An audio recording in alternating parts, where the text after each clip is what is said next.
Coming to you from the city of the weird. Exploring topics from the esoteric and unexplored to dimensions unknown. Shining a light of truth on the darkest corners of our reality. Welcome to the Curious Realm.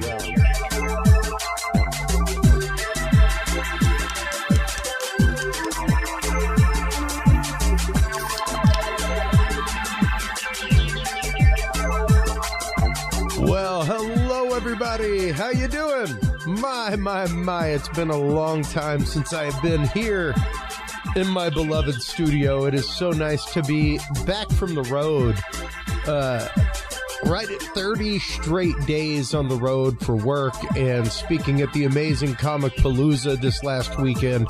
That's always fantastic. I love doing it. Thank you all so much for tuning in during all the amazing pre-records that we had. Thank you so much to all of our guests who took part in that. Everything from episode 75, which was, of course, the Falk Monster Festival coverage that we had, as well as episode 76 with Michael J.S. Carter and Gretchen Cornwall, episode 77, Dr. John Hall and Keith Sealand, and then, of course, tonight, we've got Dan Duke in our pre-recorded segment. Get well, Dan. He is apparently down with the COVID right now. So prayers for him and speedy recovery, my friend. But we are talking with Dan about the mystery of Jesse James, his apparently falsified death, his move to Texas. What happened to Dan and his mother when they began actively investigating their familial relationship with Jesse James here in Texas? That's a pretty wild story that goes into some pretty weird things that started happening to them. In our first segment, we will have Lesley Mitchell-Clarke on, talking about hypnosis, talking about alien experience. She is, of course, the author of Intersections, a true story of extraterrestrial contact, as well as the owner and head of Lightworks Hypnosis. We will be talking with her about the world of hypnosis, how it can be used not only to better your life, but to change your life, to help get rid of different, I guess, really not only repressed things, but also traumas that happen to you. So, interesting conversation this evening that we will be getting into with Lesley Mitchell-Clarke. We always love our conversations with her. Of course, while you are online checking out all the amazing work of Lesley Mitchell-Clarke, stop on by Curious Realm. That is where you can find all the episodes. That's where you can find the Knowledge Vault. That is where you can find the store. The store is where you can find all of our merch. That's where you can find all of the books by our guests that we have here on the show. That is also where you can follow us on social media and keep up with the Curious Realm group, which is where we bring the news of the week from every week. The news of the week is brought to you by the Curious Realm Facebook group. Stop on by, join the conversation, folks. Some of the articles that we have posted this week out of Business Insider. A startup is growing coffins made of mushrooms. They biodegrade in about a month and cost $1,000. Out of AP News, Florida police search for 3 gunmen who wounded 9 at a crowded beach on Memorial Day. Out of dailymail.co.uk, new trove of Jeffrey Epstein emails reveals his powerful network. And out of phys.org, new DNA testing technology shows majority of wild dingoes are purebreds, not hybrids, as previously thought. That is just some of the news that is fit to print out there, folks. Stop on by the Curious Realm group on Facebook. Join the conversation. Our conversation this evening is with our good friend and guest, Lesley Mitchell-Clarke. We will be talking with her about hypnosis, the paranormal, extraterrestrials, things like that. Welcome to the show. Lesley, how are you? Oh, Chris, I am absolutely fantastic, and I am so pleased to be back on the airwaves with you. And I've got to tell you, I just love that last typewriter sound Thank that you. you had during the all the news that is fit to print. I mean, that's a sound that the youngins don't recognize now. But it was a torturous sound for me as a kid. Man, the whiteout was my friend. Let's just say that. Whiteout. No one would even, that sounds like something inappropriate to say now. Yeah. It sounds politically incorrect, doesn't it? Give me some whiteout. Oh, for God's sake, no. So well, but I remember being in typing class at about age 14, and can you imagine, 30 kids going at it with those old Smith Corona office style, completely analog mechanical devices. Anyway, I love the sound, and there's my book and a nice picture. Well, and it really is interesting, Lesley, whenever you start, just to start our conversation of hypnosis, even your lulling of that sound, not many people realize how deep hypnosis goes, how regular it is, how everyday it is.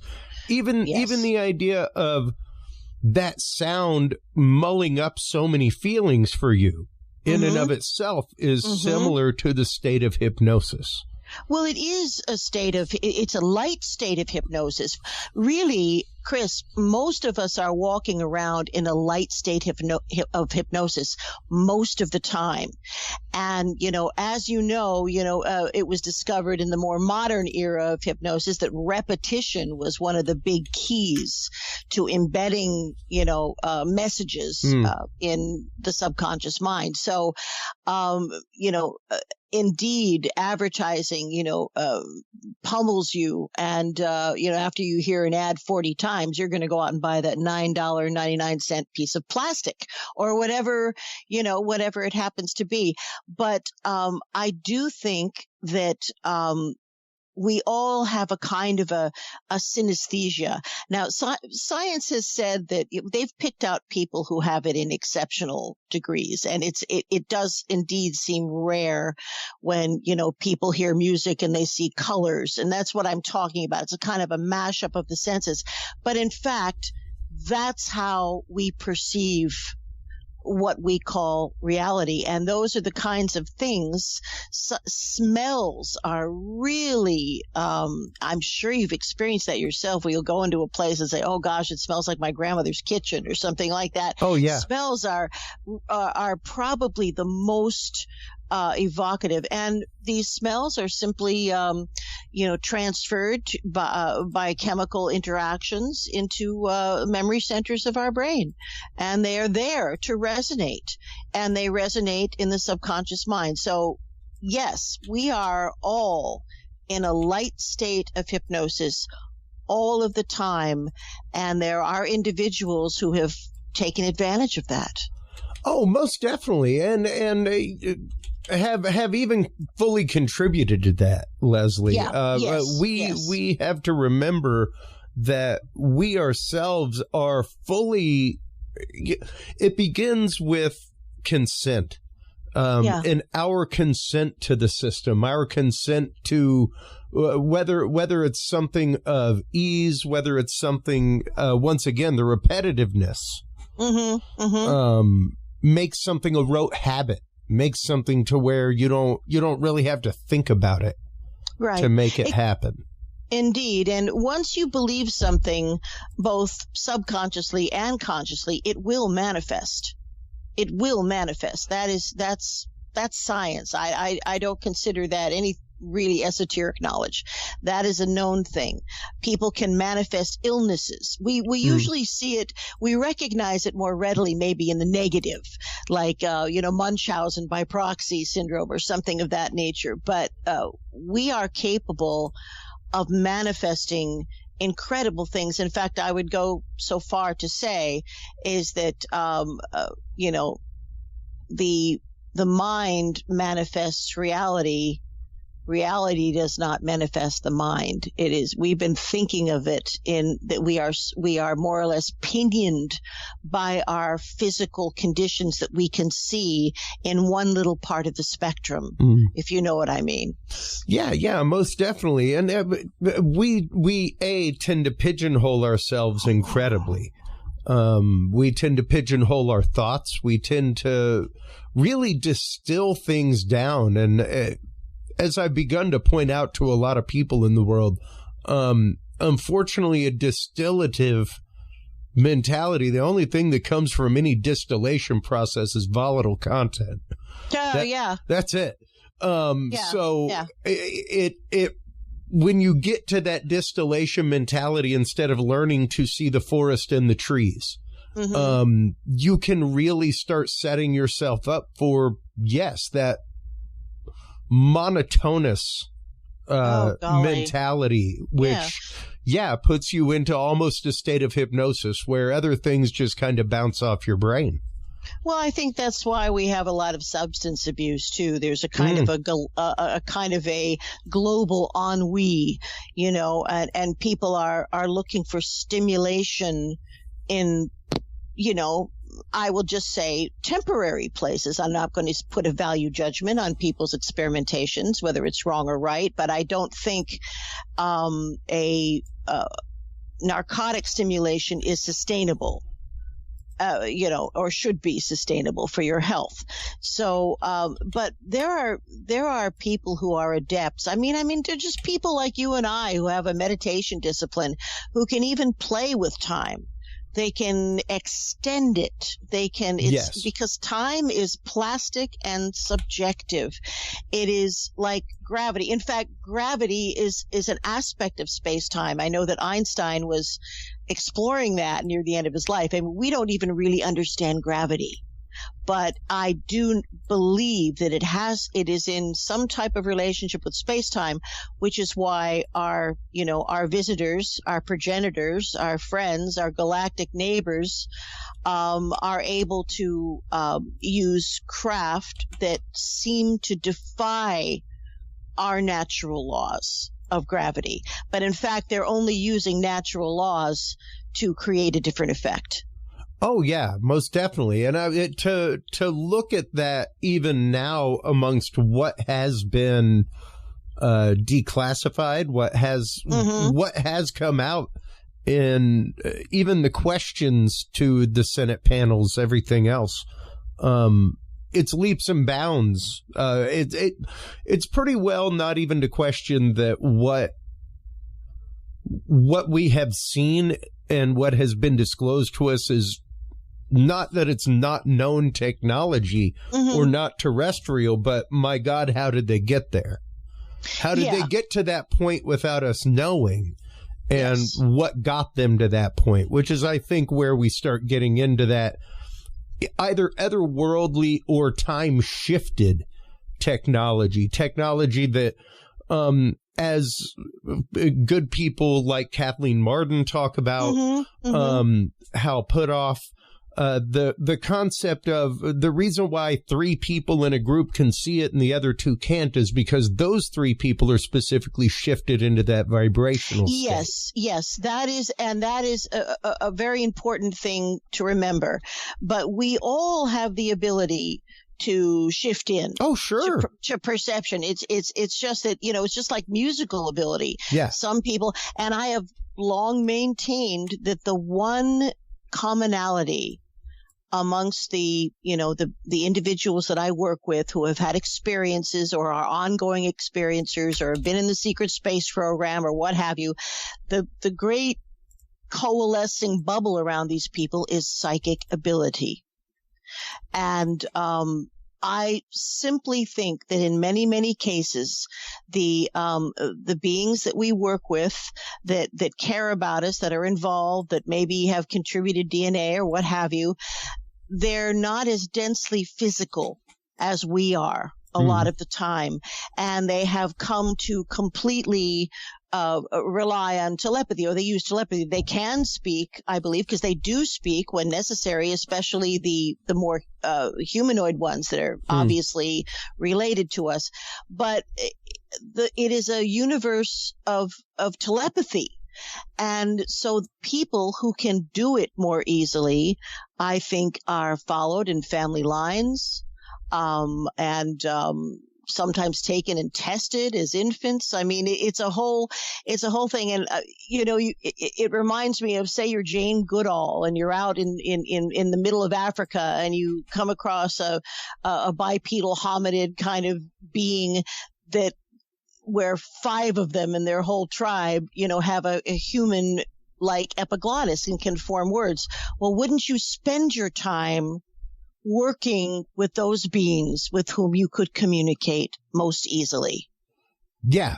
Yeah. Well, and, that is a very important part of what we bring up regularly, which is the fact of which part do you start researching? If you're out in the field and you see, let's say, a Bigfoot, you at least have the known quantitative of Bigfoot to deal with and regular phenomenology to look at and look for DNA evidence, hair, tracking, things like that. If you witness a portal, that's something different.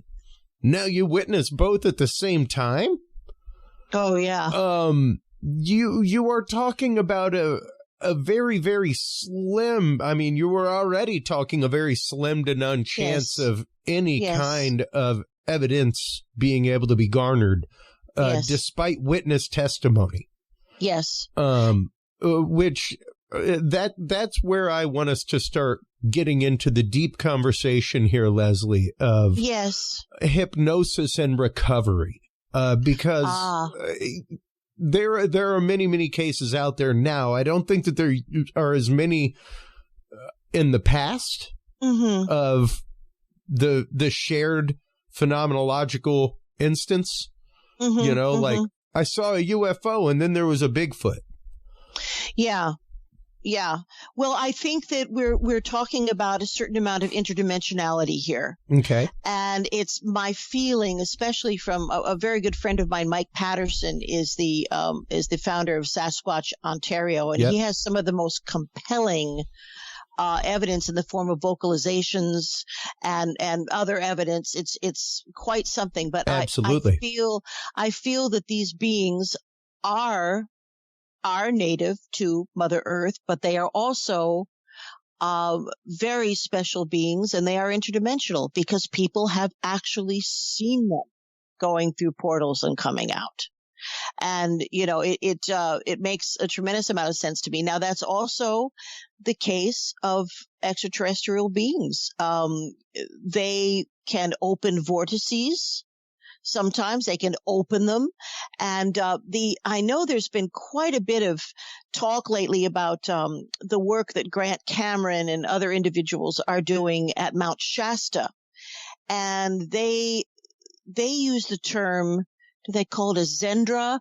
That's the term they use. And apparently there are beings that come there regularly to communicate that are very humanoid. They're Lyrans or Pleiadians. They look like us, essentially.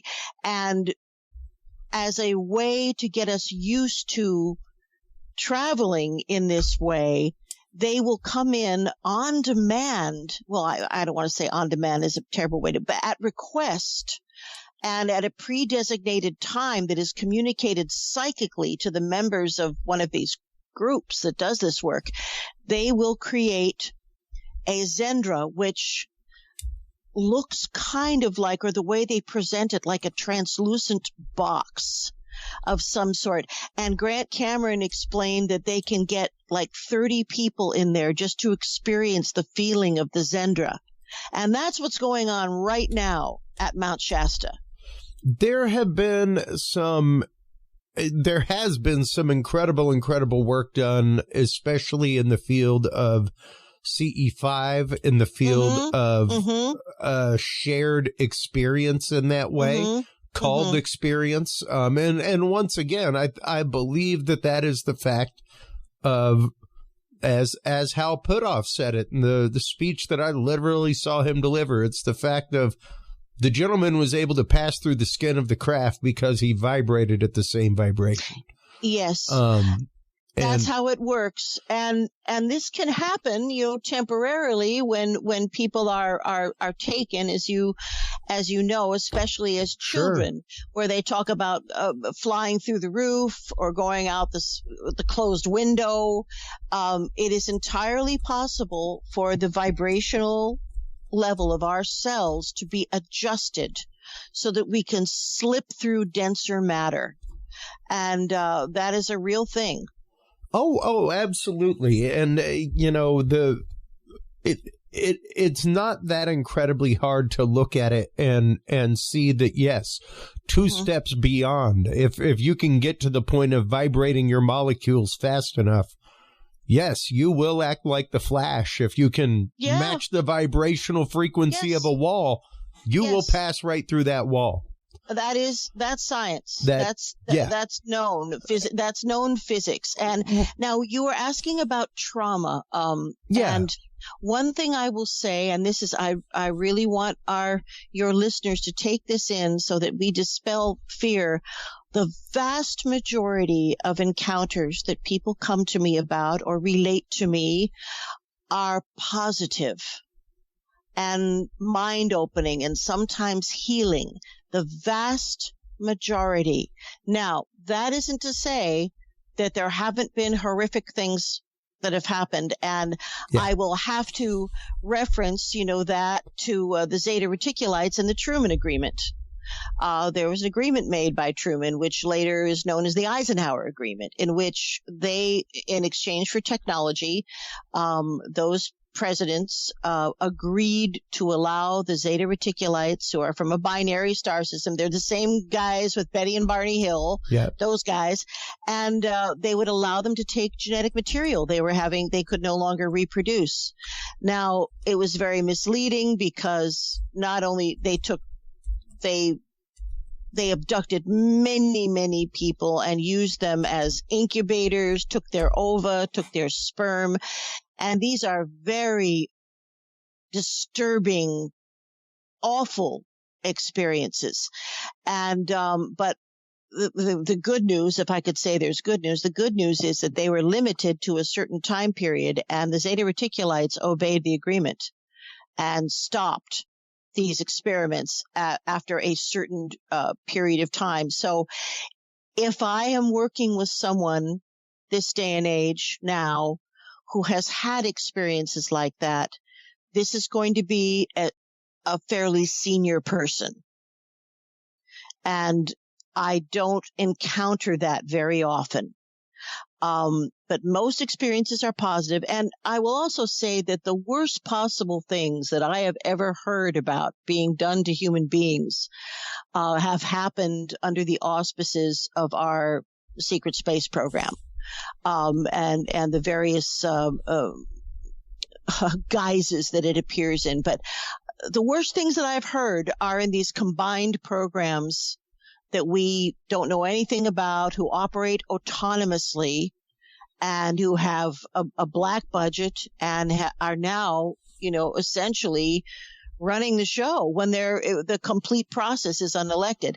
Now, the most profound PTSD, post-traumatic stress disorder that I deal with is individuals who have participated in these programs, and particularly what we call the 20 and back, meaning that they served for 20 years, intergalactically or within our solar system, served for 20 years, and then were regressed back to the age of 18 or whatever, with repressed memories and a real effed up mind.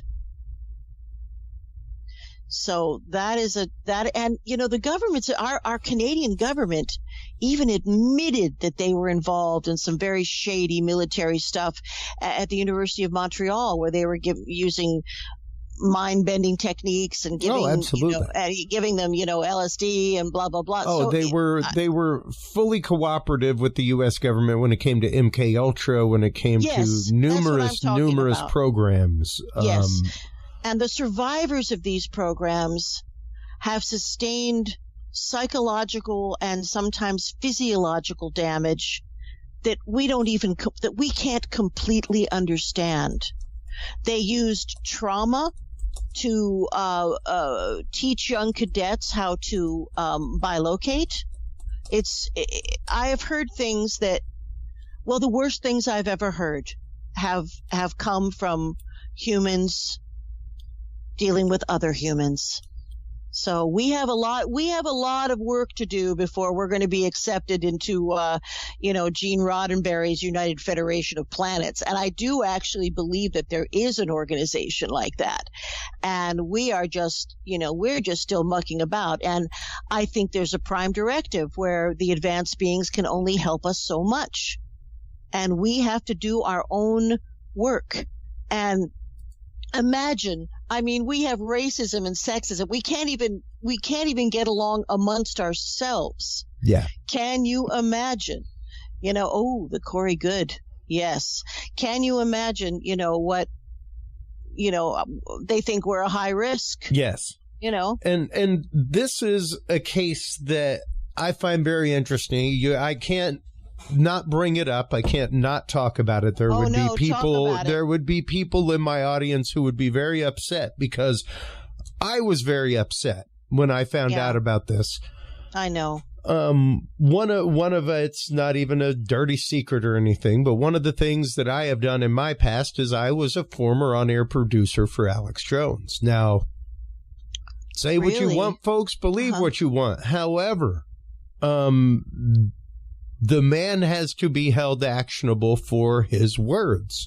Mm-hmm. And he had a lot of calls to action on air, things like that, dealing with that. And that's well steps beyond the bounds of protection of the First Amendment.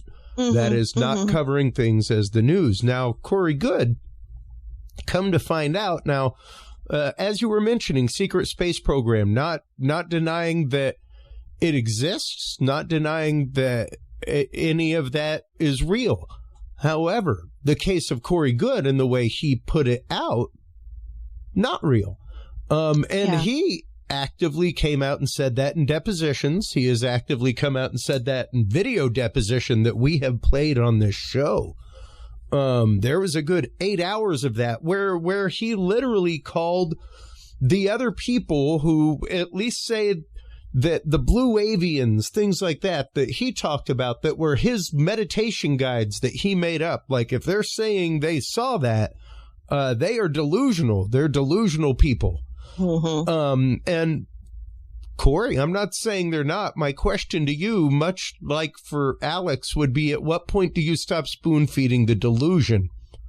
Yeah, no kidding. And that in and of itself is a form of PTSD. That in and of itself is a form of divergent mentality that you are feeding.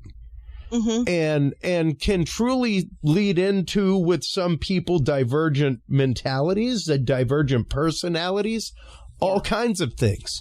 So, even for him to have put it out there, there are some people of certain given mental faculty deficiencies, is the most easy way I can put it, that would absorb that, and it would literally become part of their narrative and reality. Oh, I know. Well, that's part of their traumas, part of everything, Lesley. Yeah, it's like Trump syndrome. They'll believe anything.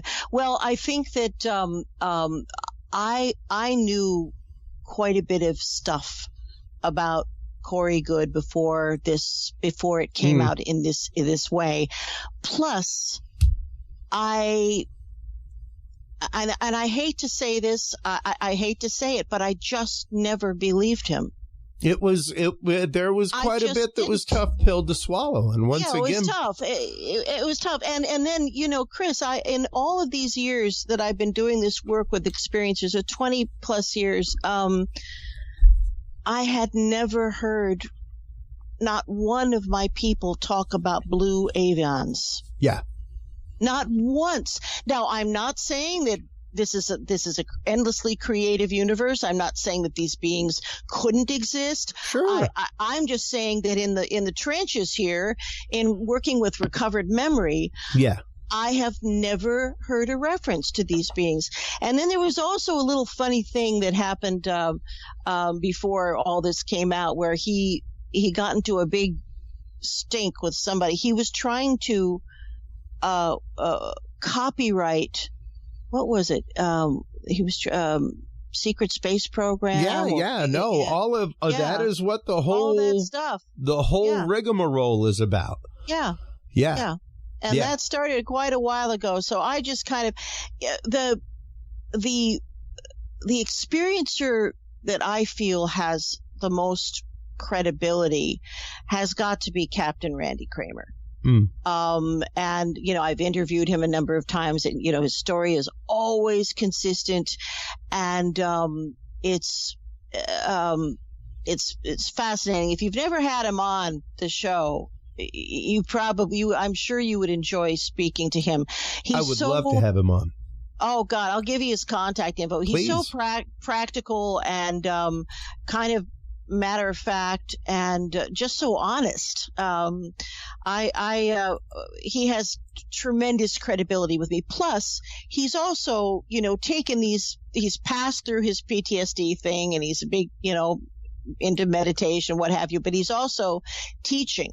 And he teaches psionics, which is the name that he uses to describe the kind of psychoactive, telepathic, kinesthetic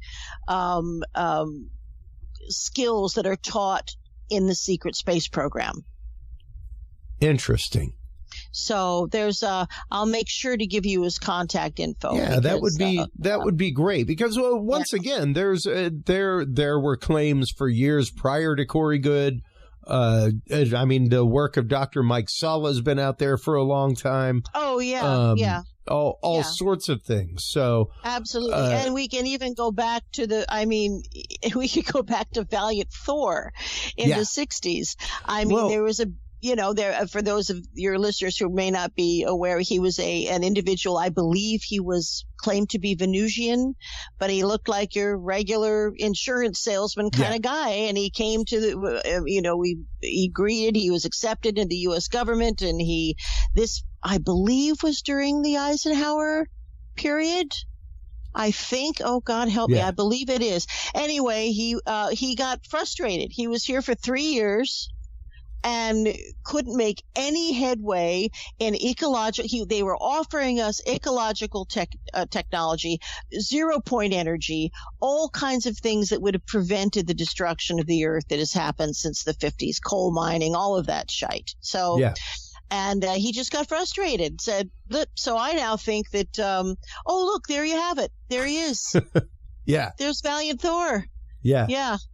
So this is a very interesting thing, because this is why we're not going to have a landing on the White House lawn, because this disclosure is now a grassroots movement, and it is a gift from the internet that allows us to not only present ideas and interact with each other, but to communicate globally and share information. So it's a real gift. This could never have happened in this way before the internet. By the way, I think every advanced civilization goes through a period of time like this. Absolutely. Of an AI tech. It's like training wheels to pure telepathy. Yeah. We have almost instant communication.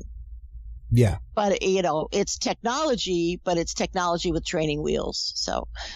Well, and, we really do have to, number one, as long as we can keep the training wheels on, the better. Yeah, I agree. I'm not ready yet. But like as the Mayan calendar and prophecies state, it's very much the day and night cycle, the idea of the day being the burgeoning of a technology and the night being its application. We have 101 ways that we can apply that technology for the betterment of mankind. Yes. And probably about 1,001 that we could use to the detriment of mankind and really advance things and go amazing places. But would it be detrimental or beneficial? Well, sometimes we don't always understand what's beneficial. And it's completely, I mean, my mother thought frozen vegetables were better than fresh ones. I mean, if we came out of the 50s, I mean, you're a young thing, but I mean, I'm lucky to be alive. They sure do cook faster. Yeah. Between polio and the frozen vegetables, and I don't know, man. But, but I think that, people are waking up and becoming aware in a wonderful way that is not frightening. It's none of this. This is all meant to be natural.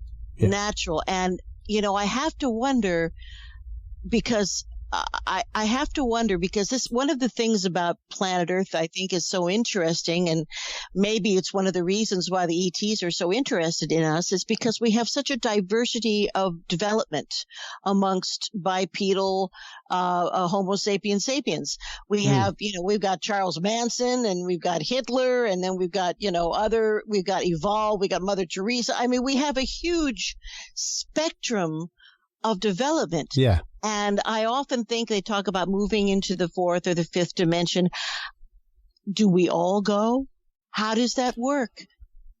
And, when you start looking at ancient texts, religious texts, things like that literally talk about exactly that, Lesley. That ain't all of us going. No, it must be a question of perception. Like, for instance, this is one of the experiencers I work with. She's been involved with this particular group of ETs who are very much like Pleiadians. They're very humanoid looking, and she was being taken in almost kind of a little shuttlecraft for a trip into outer space. And she said to her guide, she said, can you show me the planet where you're from, where you live? And she said, well, the planet is right there, and pointed to an area, but said, you're not able to see it right now, which again, our universe is teeming with life, not only in this third density, this crude slogging about meat suit kind of thing, but in other various subtle layers of vibration. There are we would have a whole different view of our solar system if we could see it in that way. I think it must be reflected in ancient knowledge somewhere, maybe in mandalas, the interdimensionality of it all. We are a bubble in a layer of suds in the universe. That's what we are. When you're talking about the number of universes, the number of dimensions, everything else, it's literally like looking at a layer of suds in a sink, and we are one bubble amongst that. That is made of hundreds of thousands of bubbles. That's right. It's a meniscus that separates us. People tend to forget that the spectrum that we know, the spectrum that we see and that we hear, is a very minuscule, thin slice of the ultraviolet spectrum. That's right, a thin slice. Very thin slice. And most animals on the planet have a bigger chunk of that they can see. But Chris, have you ever had any paranormal investigators on your program who have been working with the ultraviolet? Is it the ultraviolet spectrum cameras? Is that what I'm trying? Where they have really able to capture incredible phenomena. I saw one that was being used at Gettysburg, and it was like there were soldiers walking all over the bloody battlefield, literally bloody. Yeah. And it was simply that they were in the infrared spectrum, I believe, or the ultraviolet. Is it the ultraviolet spectrum, or is it infrared? Most cameras that folks have like that are infrared cameras. But there are some very, very expensive UV cameras out there, things like that. But most of the chips that you see and everything out there are made for light amplification, which would amplify infrared faster. Right. So that we can perceive it with our little rods and cones. Yeah. So, okay. But it is some remarkable stuff. And like, I even have a thermal camera, and you can find some pretty remarkable things with heat signatures and stuff like that as well. And once again, that is all within a range of spectrum that we cannot see. Yes. So true. So the ability to see paranormal stuff that some people have, and I will come out to your peeps today that, I've always seen stuff all of my life. It was inherited from my grandmother, my Swedish grandmother. Her grandmother before her was like a kind of a medicine woman for the Lapland tribe. So I know that it comes down through the maternal line for me. Now, my sister feels stuff, but she doesn't see anything. But I have had more figures appear to me, and sometimes they look very solid.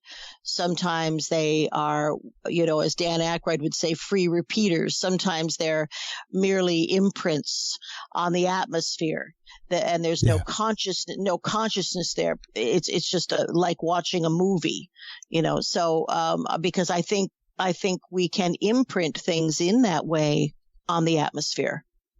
I do. I think I believe in the stone tape theory. I think we can absolutely imprint trauma or moments of high emotion on the ethers, as it were.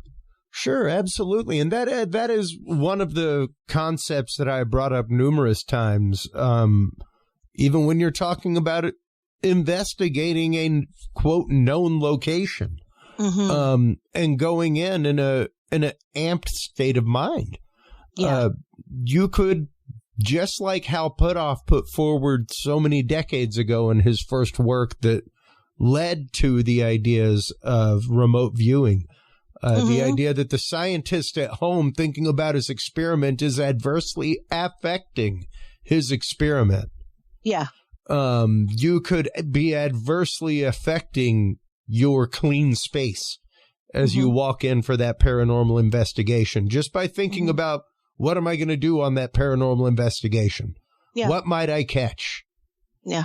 And that's something that we phenomenologically have to take into consideration when doing science, when going forth and trying to bring about proof of these things, Lesley.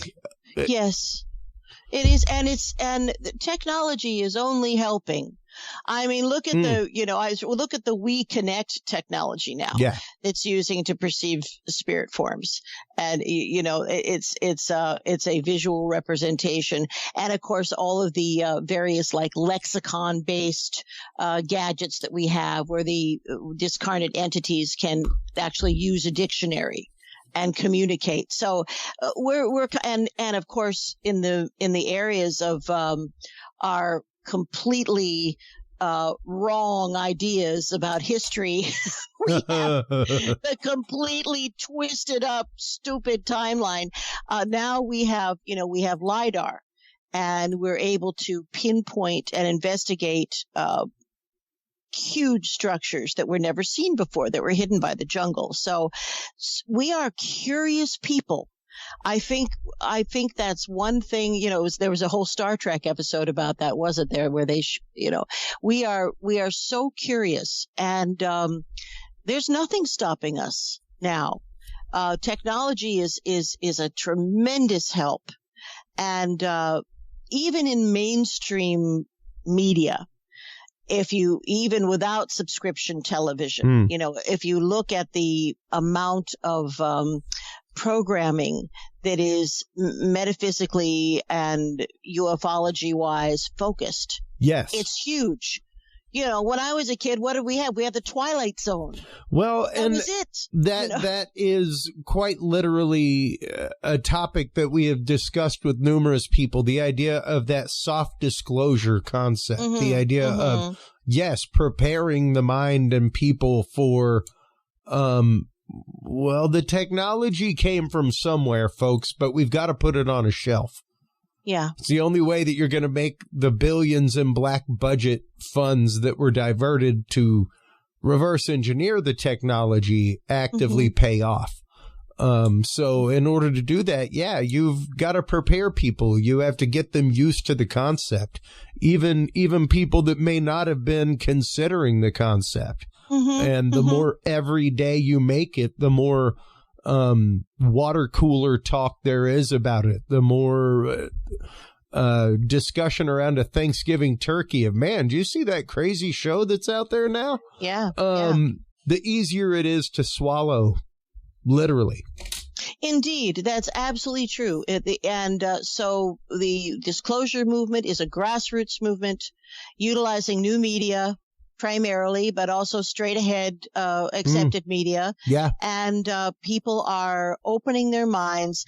And I think it resonates with everyone. I think that the human population has been greatly underestimated. Yes. I think because the presence of ETs is actually, it's in our culture. We actually know it.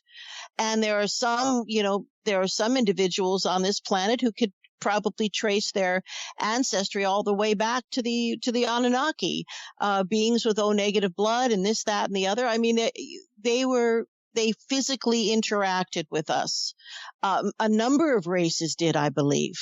That's why we have we have diversity of appearance. Yeah. So, it couldn't have been just, these, sort of European looking guys. Although interestingly enough, in our modern DNA research, this is very uncomfortable for the Egyptian government. They hate this, but it's now been determined that the old kingdom Egyptian mummies are all European.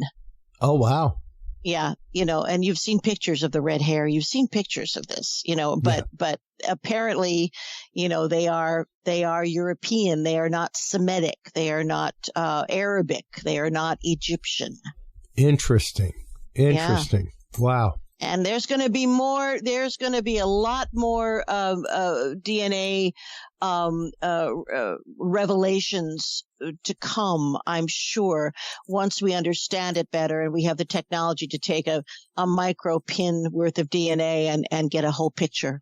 It's amazing things we're going to see. And it may be gentle and it may take longer than we would have liked. And it will be traumatic for some people. There's a reason why NASA brought aboard 12 theologians to discuss the topic. These are things that even when you scratch the surface like an archaeologist with a trowel, you're going to disturb a lot. You're going to shake a lot of pillars of faith and belief of people that may not even know that they believe in something, Lesley. Maybe so.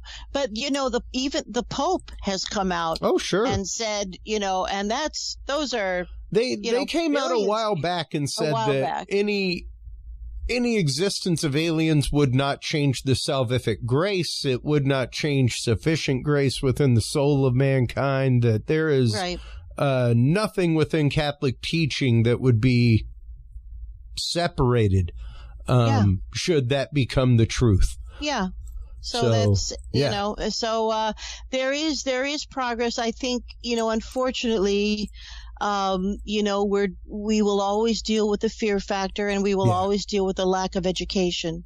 Well, that's where people like you come in. Narrow belief systems, that are narrow belief systems. Well, see, even most of the Abrahamic religions, have, when I do my little talks about, ET interaction, I mean, all of this goes way back into the Old Testament. And I mean, this has happened, and it's written about very credibly, but there were encounters all the time. Yeah. And so, I think this is something that we instinctively understand, but we have forgotten, I guess would be my point. And I think that when the helpful brothers and sisters or cousins or whatever, however we want to think of it, when they do make themselves known, recognition will resonate in us. And part of our DNA that has been dormant will start to wake up. Yeah. Yeah. I think that part of that is already starting to wake up, Lesley. Mm-hmm. And I think that there is a huge shift in understanding and consciousness, quite literally all over the world right now. It is phenomenal and remarkable to see the acceptance of people, and even people that I've known for decades having conversations that they would have never had. About topics that they would have never had a conversation about 10 years ago. Indeed. And the amazing kids that are coming into the world. I mean, I remember, my kids are grown now, but my eldest son, when he was very, very little, not even in school yet, maybe 3, 4, he said to me, Mommy, the body is just a costume for the soul. Oh, wow. And I hadn't indoctrinated him in any religion at all. I mean, the body is a costume for the soul. I said, yes, that's right, Chris. He was Chris too. Said, that's right. But I mean, out of these little brains, they've come in with specialized skills, I think. Oh, most definitely. They're here for a reason. Yeah. These really smart kids who now they're coming up and they've grown up in a global world that's connected by the internet. They don't have racism. They don't see countries as separate. They have a different point of view than we did as kids, simply because of technology. Well, and because of open minds, because of that technology, exposure to new thought forms. Yes, exposure to new things. That's exactly right. It's not the tech itself. It's the opening of the consciousness. Yeah. And we could, I could only open so far by watching movies. That's it. Lesley, I want to thank you so much for your time as always. Let everybody know. Time already? Oh my goodness. Let everybody know where they can go, because you've actually got an event coming up in the UK, the Welsh UFO conference coming up, the UFO Paranormal and Spiritual Conference. People can go get tickets for that if they are in the UK. It is over near West Uck Lighthouse. Mm-hmm. Tell everybody a little bit about that and where they can go to keep up with all of your work and new books coming out, everything else. Well, wonderful. Well, yes, I'm going to be there at the Wales Welsh UFO convention, and it's one day. It's June 10th, and it's very reasonable. I think it's from 10 pounds to 30 pounds. It's very reasonable, and they have a wonderful lineup of speakers who are going to talk about an array of things. And I'm going to be talking about the work that I do with experiencers.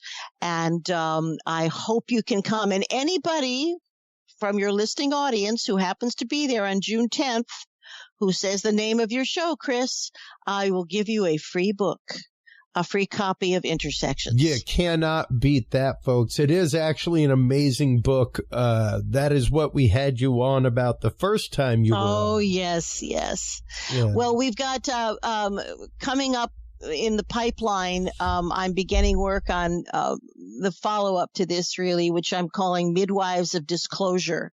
And I will most likely collaborate with Wes Roberts again, but it's going to be a compendium of the really important movers and shakers in the disclosure movement. Everybody from Michael Tellinger to,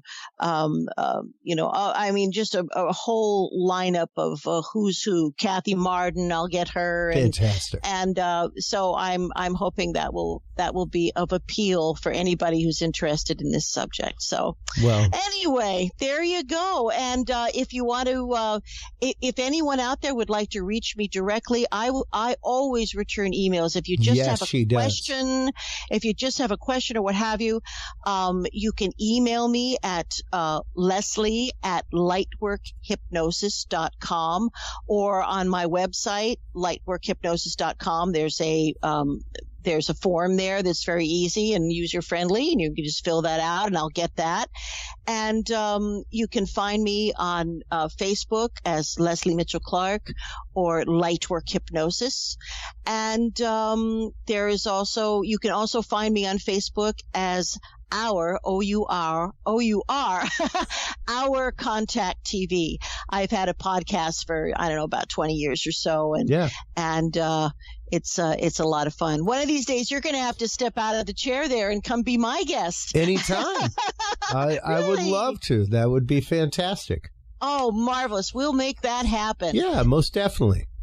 Thank you, Chris. Thank you for just spending this time and asking such insightful questions. And I just look forward to the next time that we can get together. Absolutely. Same here. Let's definitely make it a much more regular thing than it has been. I always love our conversations whenever we have you on. So Thank you. You have a great evening. We will make sure to send a link to you whenever all this goes out, which will actively be here in a little while. So okay. Thank you, Chris. Thank you so much. Take care. You take care. All right. Okay. Bye-bye now. Bye-bye. Man, always great to hear from Lesley Mitchell-Clarke. After our commercial break, folks, coming up, we will be talking with Dan Duke. He is not only an author and researcher into the world of Jesse James and his supposed death, actual fake death and life continuing here in Texas. He is also a family member, and we will be finding out some strange happenings that occurred with Dan when he and his mother began investigating their family lineage and connection to Jesse James here in Texas. Stay tuned for that, folks, right after these messages.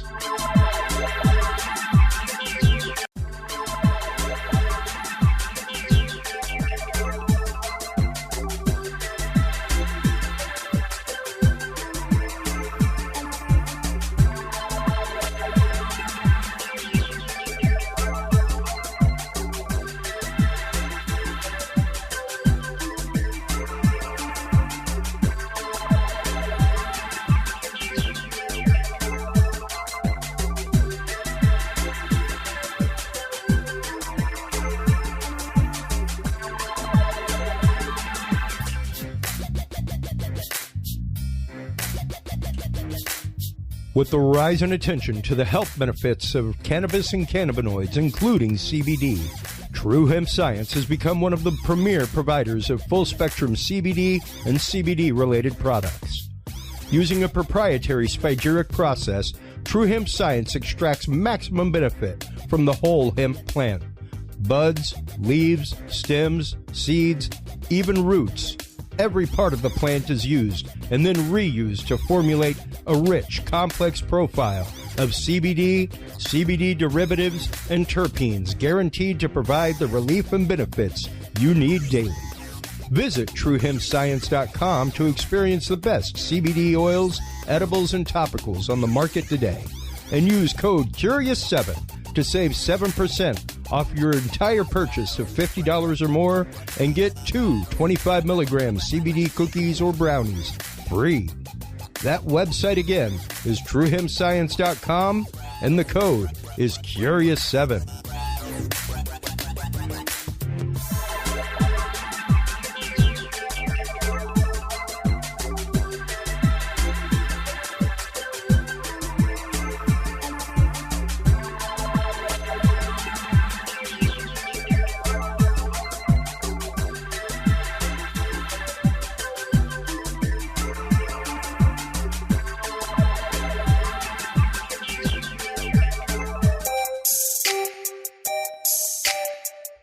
Have you considered starting a podcast? Looking for a way to make your business a voice of authority in an industry? Then Podcast Cadet is the solution for you. Whether starting a podcast for yourself, your brand, business, school, church, or just plain fun, Podcast Cadet is here to help you navigate the waters of the podcast industry. Specializing in one-on-one consultation and training with industry professionals in fields ranging from podcast technology and editing to distribution, monetization, and even social media strategies. Podcast Cadet tailors their services to the specific needs of you and your podcast.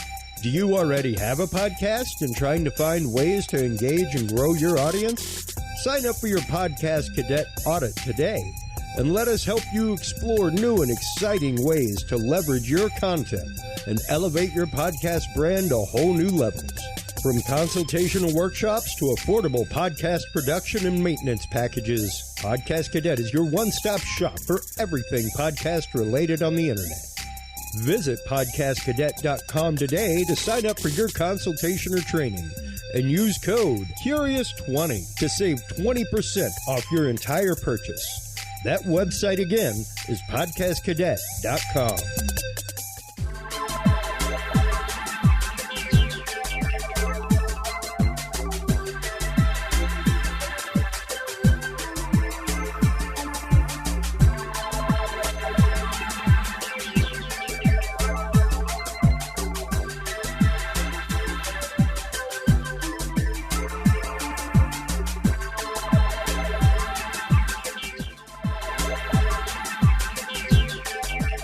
The Curious Realm Podcast is your source for the latest and greatest news and events in the world of the paranormal, esoteric, and forbidden knowledge.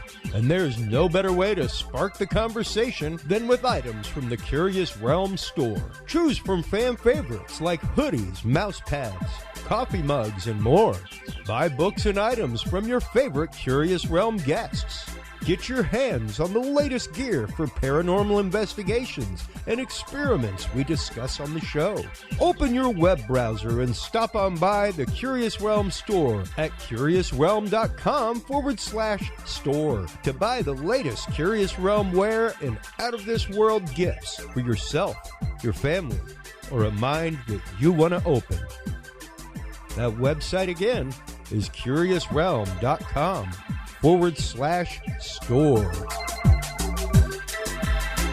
Well, hello, everybody, and thank you for staying tuned through that commercial break.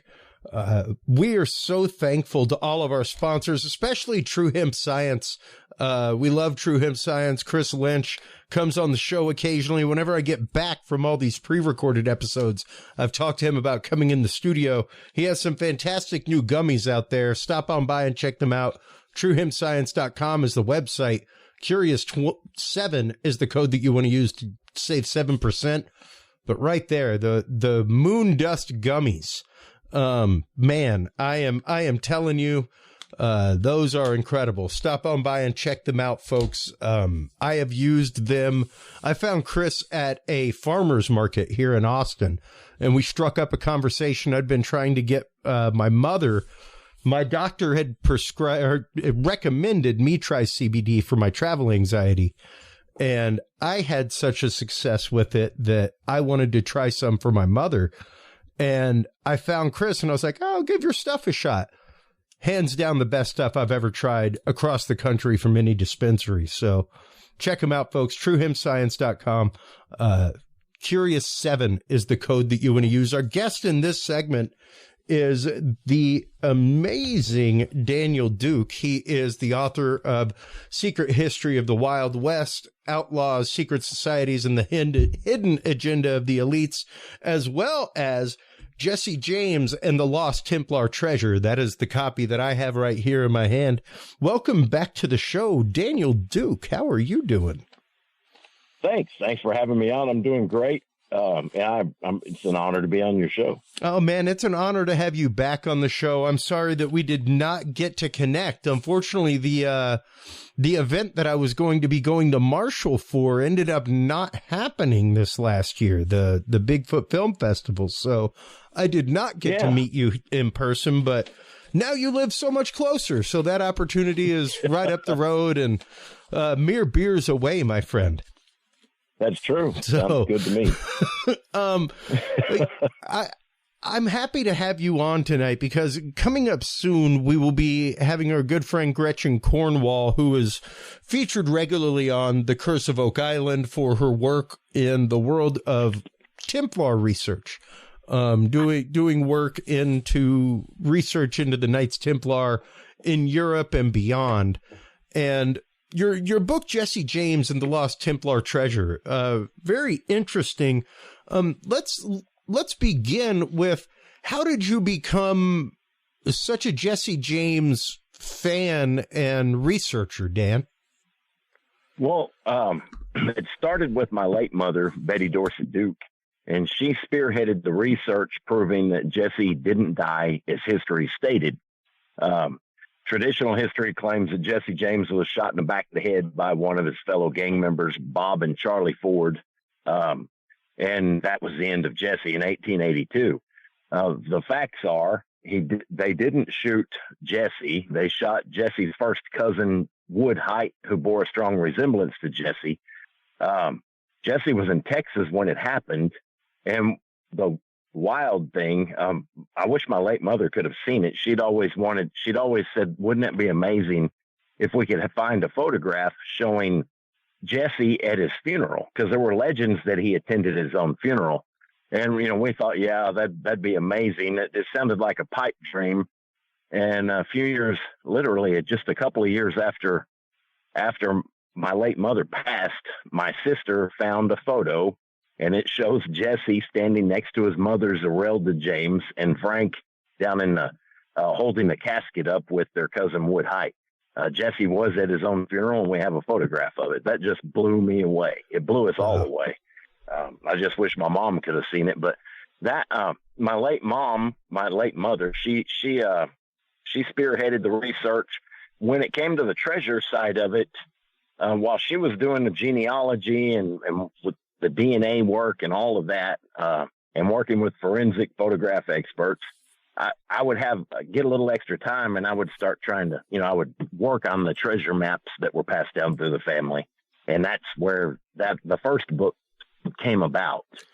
Now that's the part, that's the turn in the story that I love. I mean, number one, not just the fact that you had this family history and story of connection to Jesse James to begin with, via actual relation. But the story of him faking his death, and then your family having treasure maps. Yeah. And the diary, we have his diary from 1871 through 1876. And in the diary, there's mentions of, he wrote it. He never said I buried treasure here, but he would give clues, different things. They used to put treasure maps on calf hides, and he would grain a calf hide. It was part of tanning the hides. He would mention that. And then he had a lot of encrypted writings in his diary. And I didn't mean to interrupt, but no. Along with the treasure maps was the diary, and that's the diary is worth its weight in gold, in my opinion. That's just for historic value. That's phenomenal that you and by chance, has there been any forensic handwriting analysis done on the diary? I mean, I'm sure that there are. I mean, he was a legal landowner at one point, so I'm sure that there's deed to his property that could be matched, all kinds of things. Yeah, there was a letter written. My sister knows the name. My sister's at work right now. So, call her, she Dan. Literally left an hour ago. I need to call her. Conference her in right now. Yeah, I wish I could remember the lady's name. I think the lady's first name was Joan Christo. I believe that was her name. She was a handwriting analyst. She's done work for law enforcement and other people. She verified that a known signature, we'd found a copy of a known legitimate signature from Jesse James. He'd written a letter about a crime he had allegedly committed, and he wrote a letter and signed it in his name. That handwriting matched with the handwriting in the diary and his signatures on other papers we have that were passed down. Wow. It was a lot of, it's like one piece of evidence, that's fine, but that's not going to convince anybody. And when you have to change, when you've got established history saying this, it takes a lot to change established history. Well, we discussed that last time you were on, and we discussed that a little bit with Craig Woolheater whenever we had him on here recently. Even the idea of there are old timers and people, even new timers in Falk, that want nothing at all to do with the Falk monster. They don't want Falk monster traffic. They don't want that crazy in their backyard. And yeah, like we discussed last time you were on, the town that Jesse James died in, that's pretty much their claim to fame. Like that would be like, welcome to, that's like on their welcome board as well as how many people live there, you know? Yeah, but home of Jesse James' death house. You know, exactly. Like that's up in Missouri, and he actually didn't die there, but they claim it, and they get a lot of tourist dollars from that. Well, and that's just it. Like you're saying, by all evidence that you have found, forensic evidence, forensic photography evidence, forensic handwriting evidence, Jesse James did not die. And what happened when you approached the town with that information? They vehemently denied. They didn't want to talk about it. Oh, bad. They didn't want to. Yeah. And this was my mother first contacted them. We thought we were so naive in the beginning. We thought they'd be excited to know that Jesse, he wasn't shot in the back of the head. And that's the last thing they wanted to hear. Yeah. And this was 98 or 1999.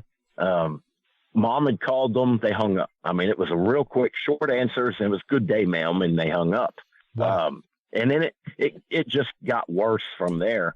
But I thought, why would they do that? It didn't make sense. And then we found out just the James Farman Museum alone was bringing in $7 million a year. And that was in 98 and 99. I don't know what they're bringing in now. I haven't checked it, but I think money played a large role, along with, I guess, bragging rights. Some of the guys loved, some of that crowd loved bragging that, they were descended from Jesse, and they actually weren't.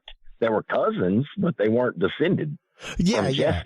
Well, but that's exactly what I'm saying. Like, when you have a town who, once again, like my family comes from Mamou, Louisiana, Daniel, and one red light town. It is known as the home of Cajun music, where Cajun music was invented. Now, come Mardi Gras, that town goes from one red light population of a couple thousand to about 20,000 people for about a week and a half. It gets insane. Wow. And there are businesses on Main Street, my man, that are open for a week. Yeah. They're open for 10 days out of the year. They make all their money in 10 days. Wow. They're done. Even Fred's Lounge, where Cajun music was born, is open on Saturdays. Yeah. That's it. I agree. Yeah, I know what you mean. When I was director of tourism up in Marshall, they're the home of boogie woogie music. Yeah. And I thought, wow, this is something I don't know why they've never capitalized on. Yeah, much like Texas swing, things like that. That is, And it's one of those, if they found out that wasn't the case, if they found out that, no, Cajun music actually started up the road in Opelousas. Yeah. Not in Mamou, not in Big Mamou, but, it would be a big fight. It would change everything dynamically, business-wise, everything economically, the motorcycles would not come through town on Saturdays. Yeah, exactly. So money plays a huge role in it. And then right up the road from Kearney, Missouri, where Jesse James was, he was born there, he grew up there. But right up the road is St. Joseph, Missouri. And that's where Jesse allegedly died, and they make a lot of money. It's a very poor town, and a lot of their money comes from tourist dollars that people going to visit the house where Jesse was allegedly killed. And he wasn't killed there, and that's why they fight it.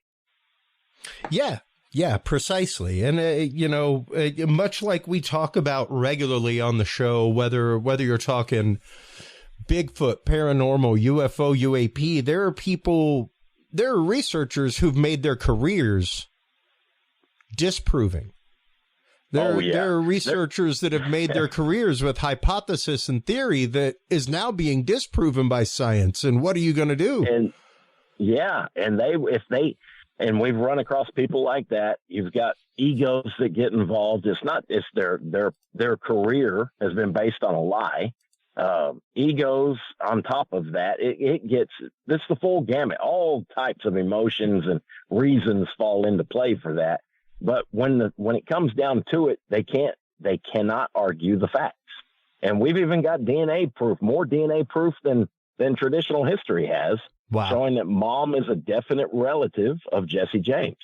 It's not through 23andMe. This is through a guy who does work for the San Antonio, different cities in Texas, the DPS, Texas Rangers, and the FBI. Oh, so he knows what he's doing. Now, and go ahead. Go ahead.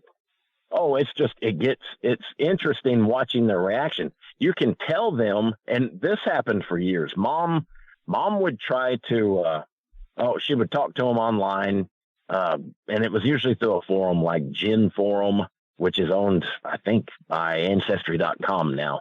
But it turned into such a circus, they ended up banning the forum, and it was just ended. And that's around the time of the death threats. They sent death threats to my late mother. They threatened to kill my mother, me, my sister. Threats. The FBI got involved and finally put a stop to it. So that was good. And the guy they caught, the group behind it had paid this man and promised him all kinds of things. They paid a man to make these threats to try to scare Mom off, and it didn't work.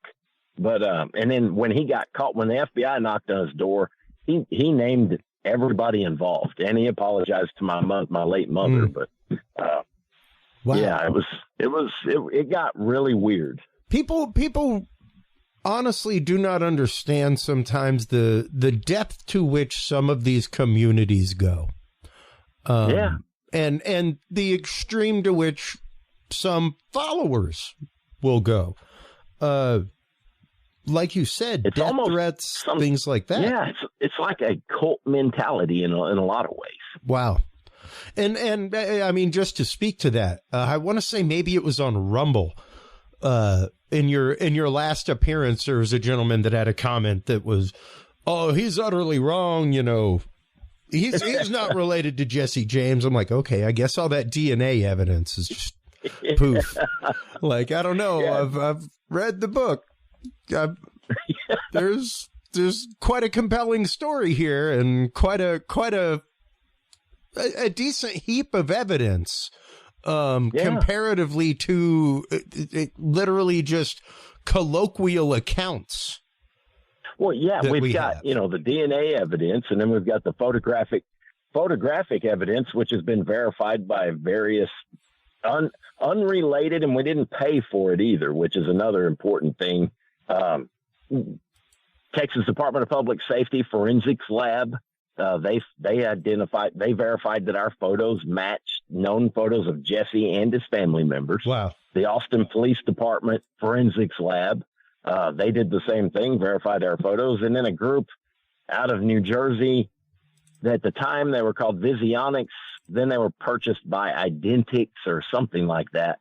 They were world leaders in facial recognition technology and sold their programs, their software, to the Pentagon and to international airports around the world. Mom, that was another thing I was so grateful my late mother took care of. She went to the best people she could find, and those groups she found were some of the best in the world. So it's DNA, it's photographic evidence, handwriting analysts, just the whole gamut. It's too much evidence to just discount, and they try to discount it. They won't.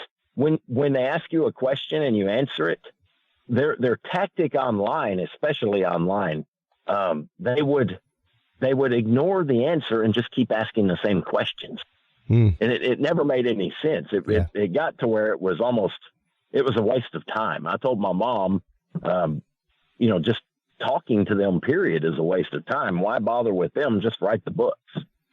Yeah. Yeah. And because at some point you've got to stop asking permission and just do it. Yeah. Yeah.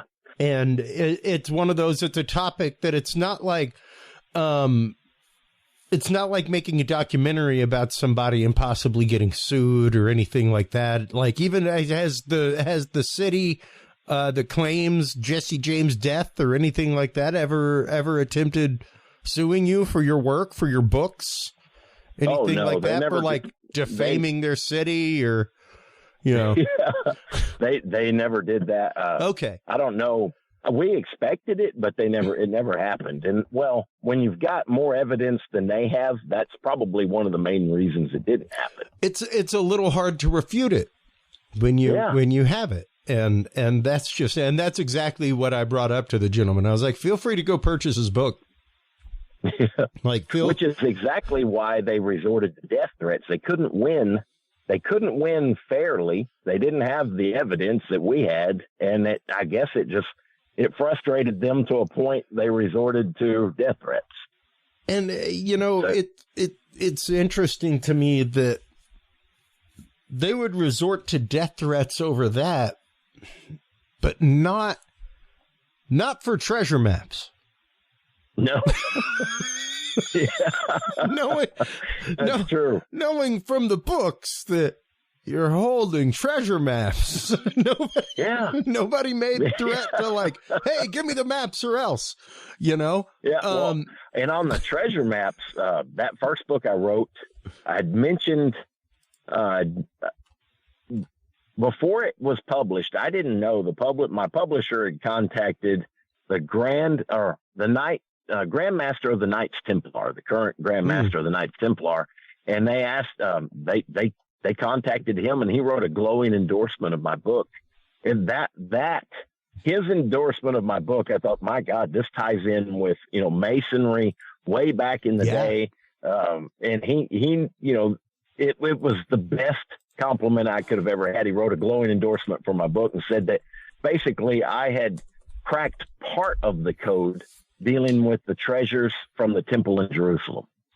And I couldn't have had a better compliment than that. That made my day. It made everything worth it, all the trouble. But interesting. Well, yeah, because now let's start getting into that, because once again, like you said, you've got coded entries in his diaries. Mm-hmm. You've got references to such things, and then you have maps. How do you go about beginning that decoding process, Daniel? Well, the codes on the maps were the easy part. Actually, he had the map was just a geometric design written on a piece of paper with it had dollar signs written and had other things written, just different symbols. But the codes, it took a little while to crack it, but it didn't take too long. It was actually just substitution for numbers for letters. And he would do it with the alphabet going forwards and backwards, and he would mix it back and forth. But eventually we cracked it. It was so much money in silver, so much money in gold, and also another amount of money in greenbacks that he called them greenbacks that he had buried. It was after 1900. But the problem was it was just a geometric figure. It wasn't a topographic. There were no topographical markings, like on the movies, you see 40 paces from the old oak tree. Yeah. There wasn't anything like that. It was just a geometric figure. And I guess you had to have been in the know to know where to start. And that's what it was. It kept me awake many nights for years, just off and on. Every time I thought about it, I thought, where could it be?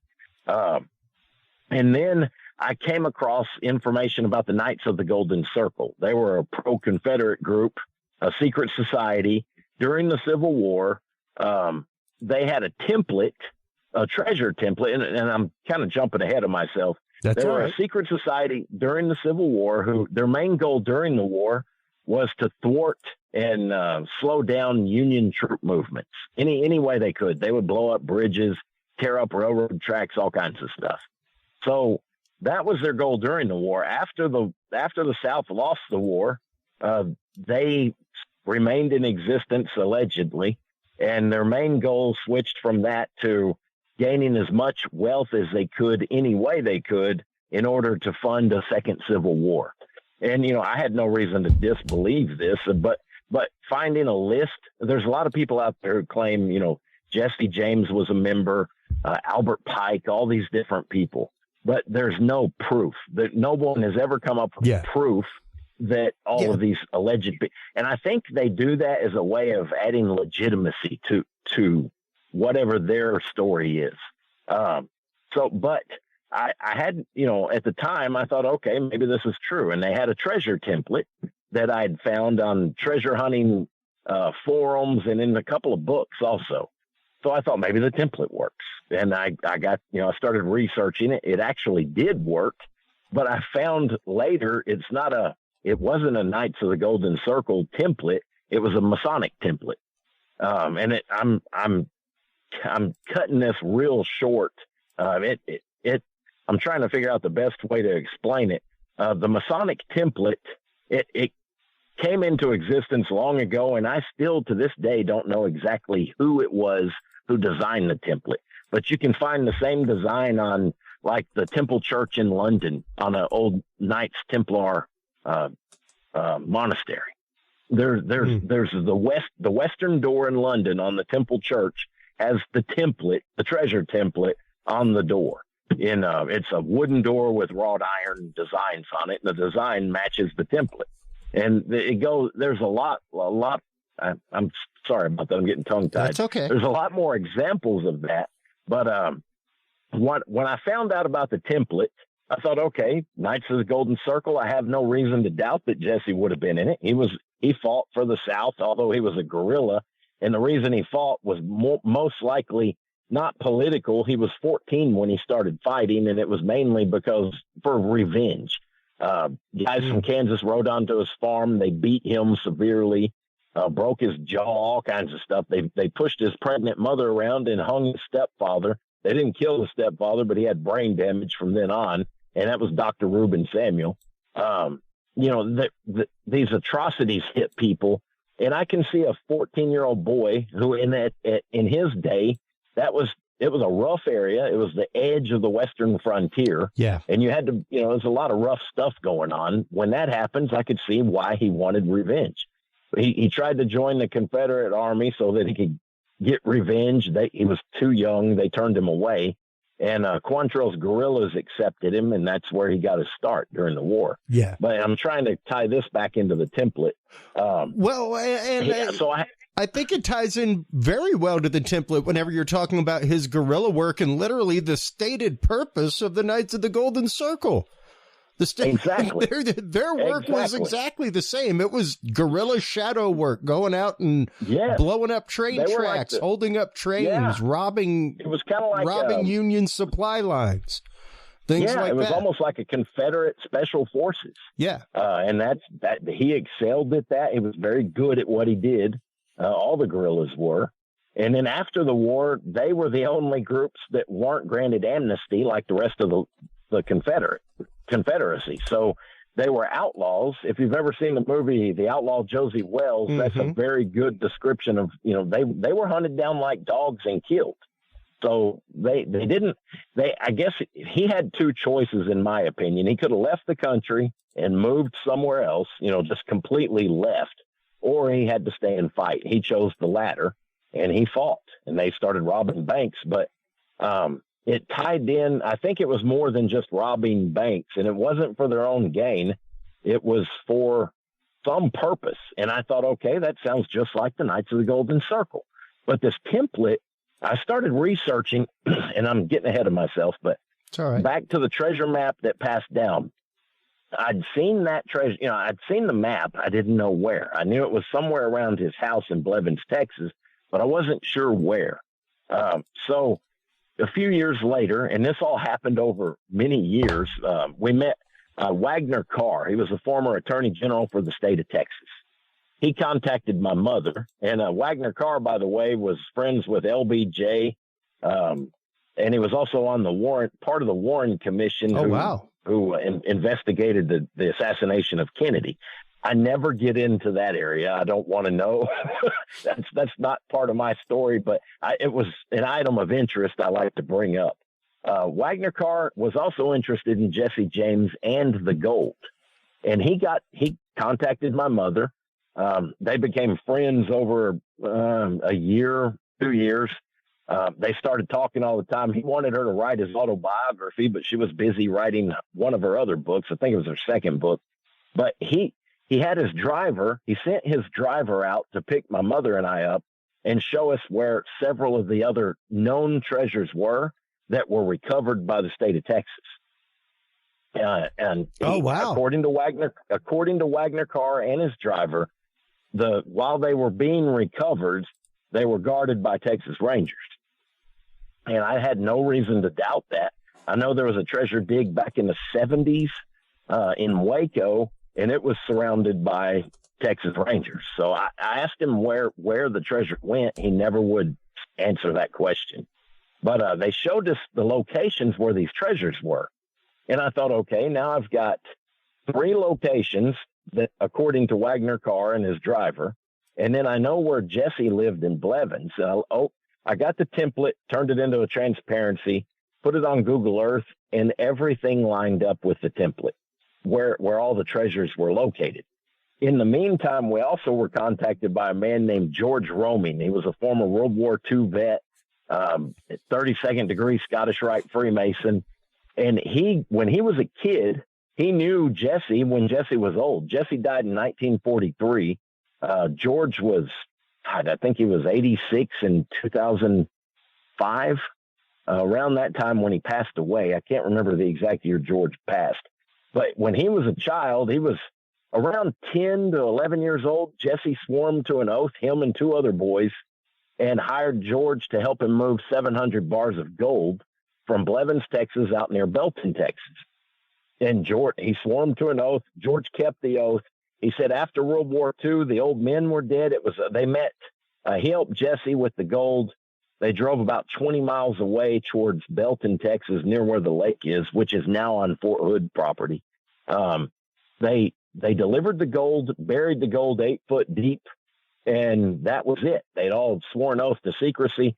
He lied about his age. He was 16 when he went to World War II, and when he came back, the 2 other boys who helped him bury the gold died in the war, and the old men had died of old age, including Jesse.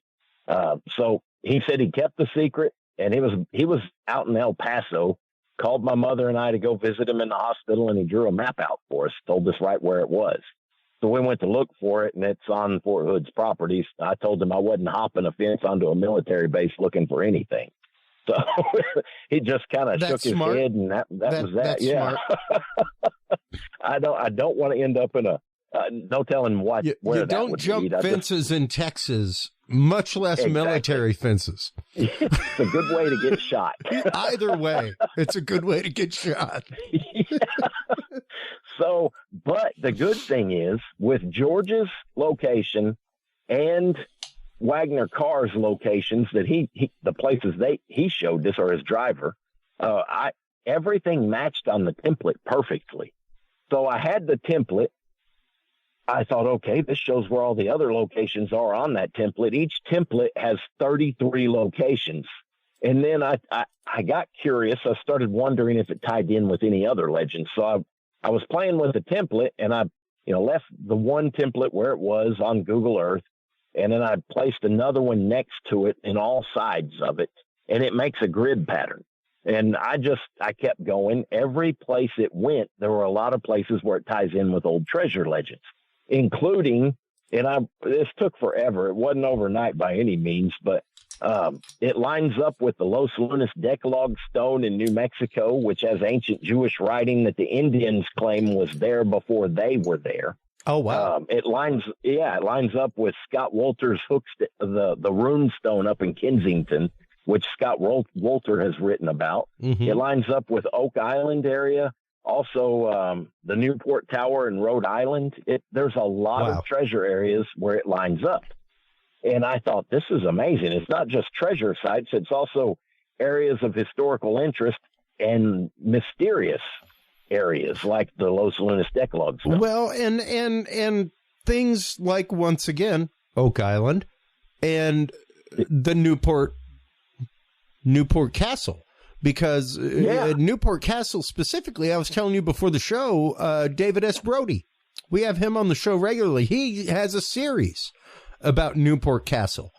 And all of the symbology in it. And we've definitely talked with Gretchen Cornwall about the Templar symbology that's there. So the fact that this map, whenever you put the template over it, pointed to two places that have possible Templar ties. Yeah. That's pretty incredible. And I wanted to, when I found that out, just over time, it begged the question, why the dimensions on the template? I wanted to know why so many miles. There's three templates. It's a large, medium, and small template. The large one's 161 miles across, and then then there's a medium template and a smaller one. Every number on the dimensions of these templates lined up with sacred geometry, different meanings, Kabbalistic meanings. And there's another template that this one I call the veil template. The one I'm talking about, it's a grid system, but it's kind of a crosshatch look. It covers another template that is in the shape of the Kabbalistic tree of life. It runs from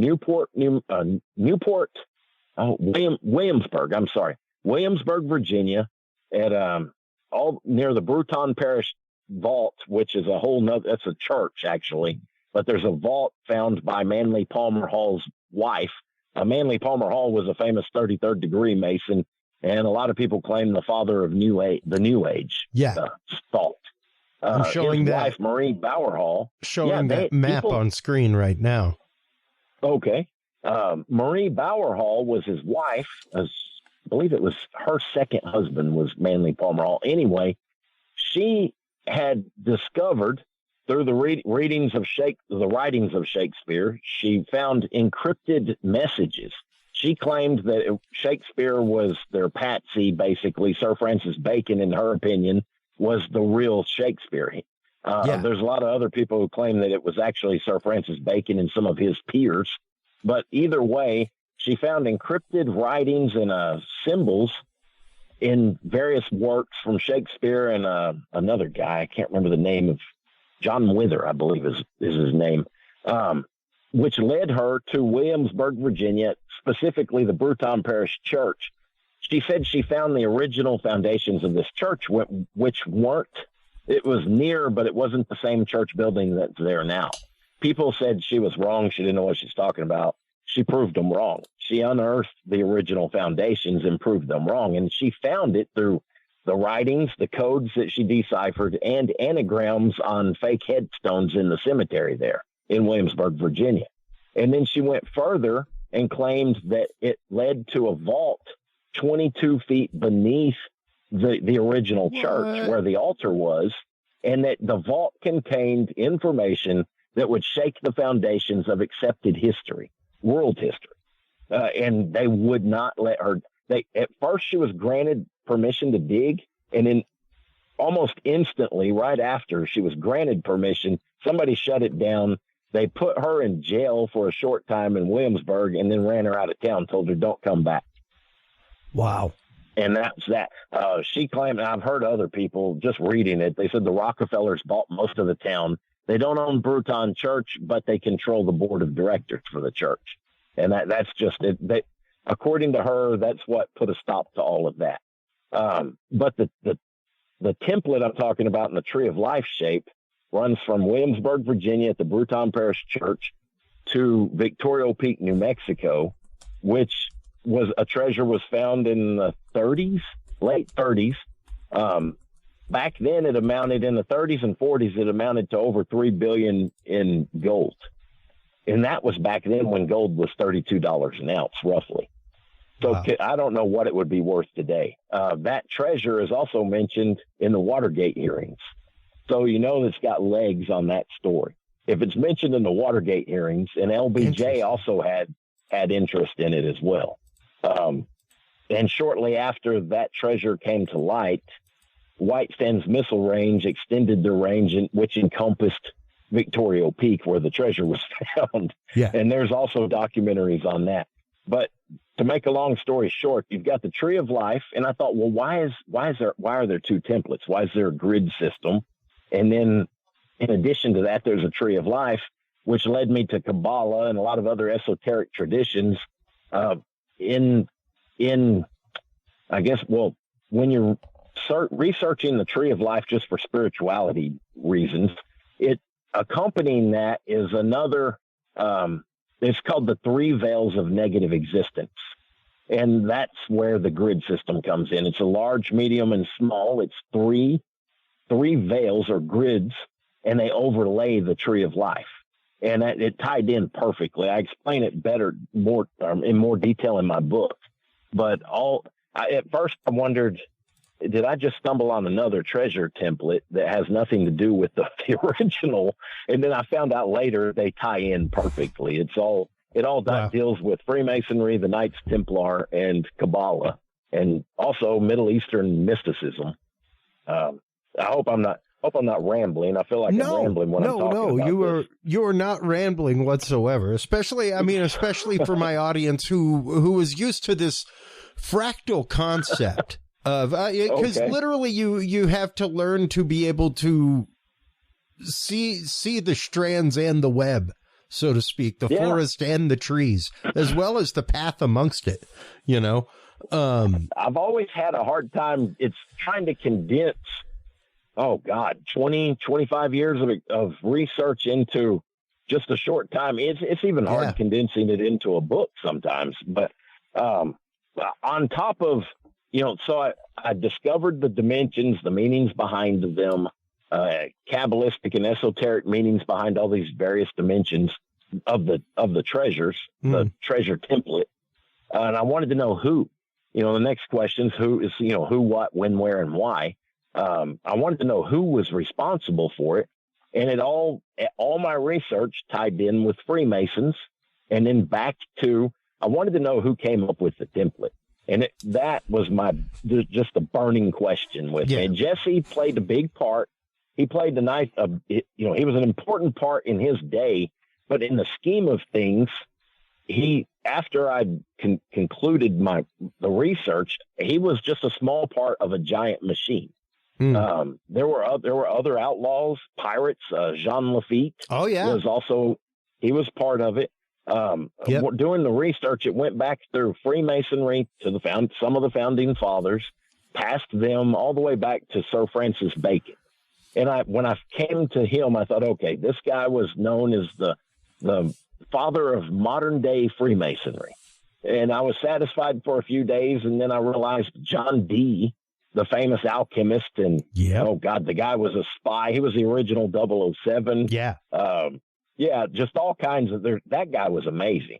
But he was Sir Francis Bacon's mentor. Yep. And it led me on the second half of that trail went through John Dee, various other famous and kind of unknown alchemists, back to Jewish rabbis, through a long line of Jewish rabbis, Abraham Abulafia, back to a man named Rashi.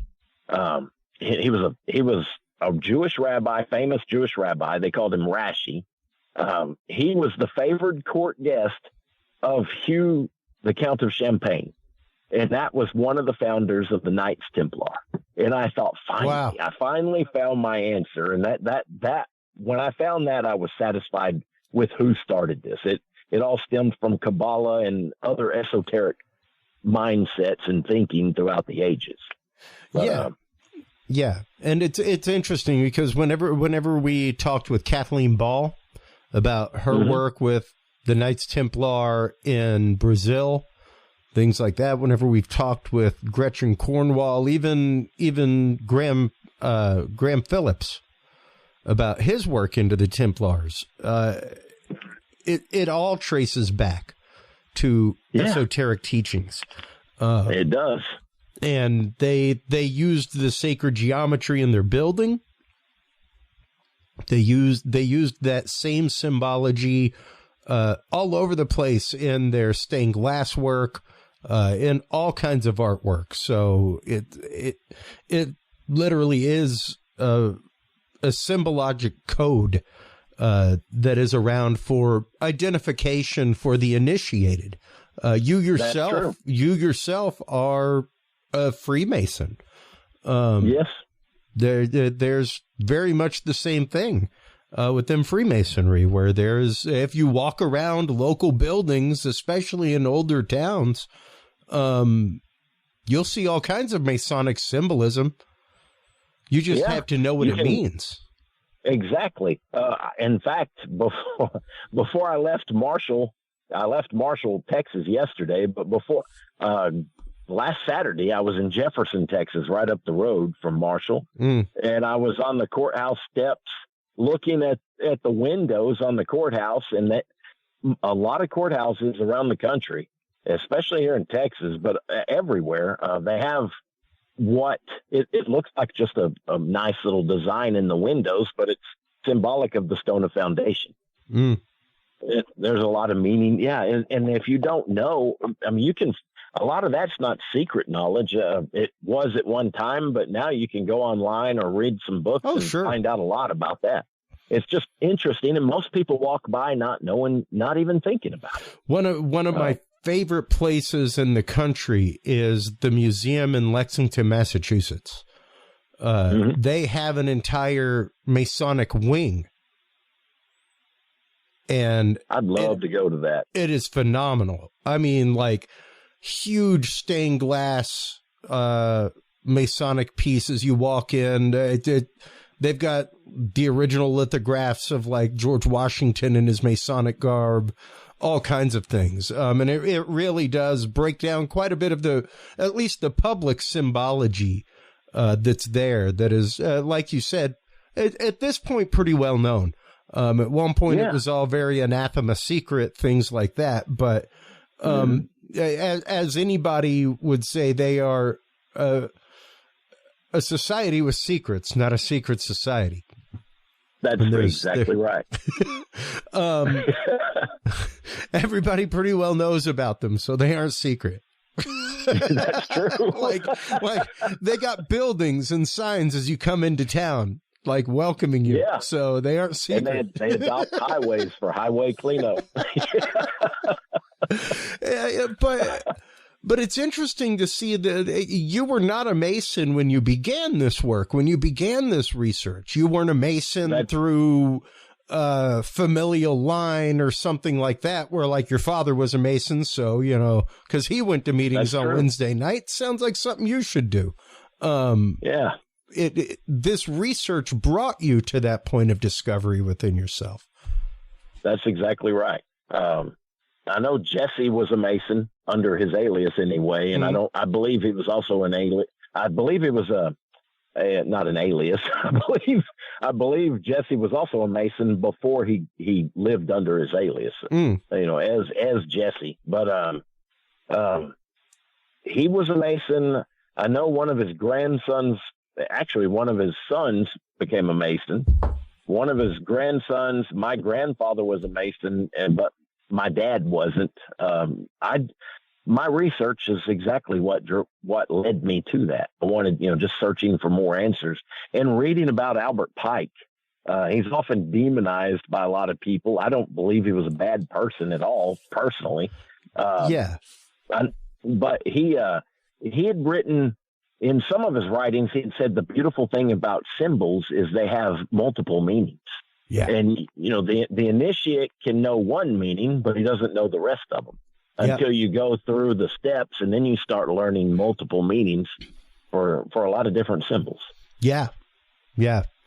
Absolutely. And as you move through the ranks, you learn even different meanings for the symbols, like you said. And sometimes that even is sometimes the new meaning you learn even destroys the old meaning entirely.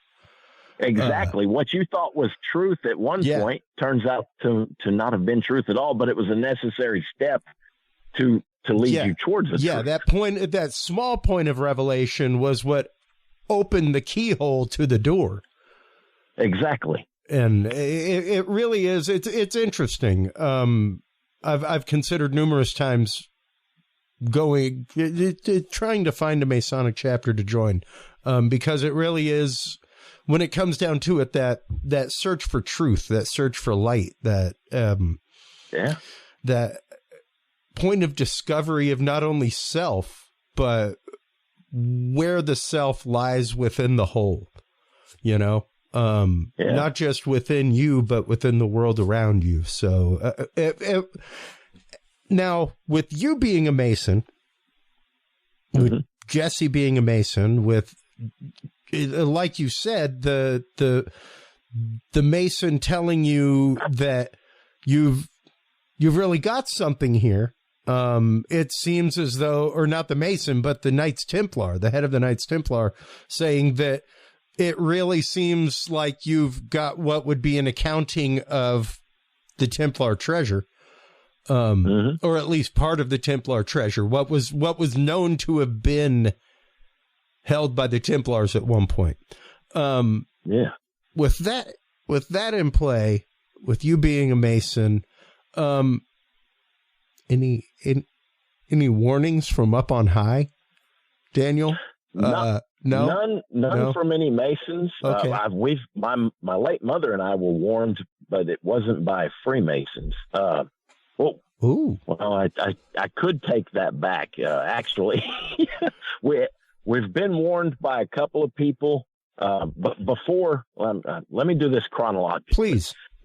When my late mother and I would take her down to the state archives in Austin as often as I could. And, anytime she wanted to go, when I had some free time, I would take her down there.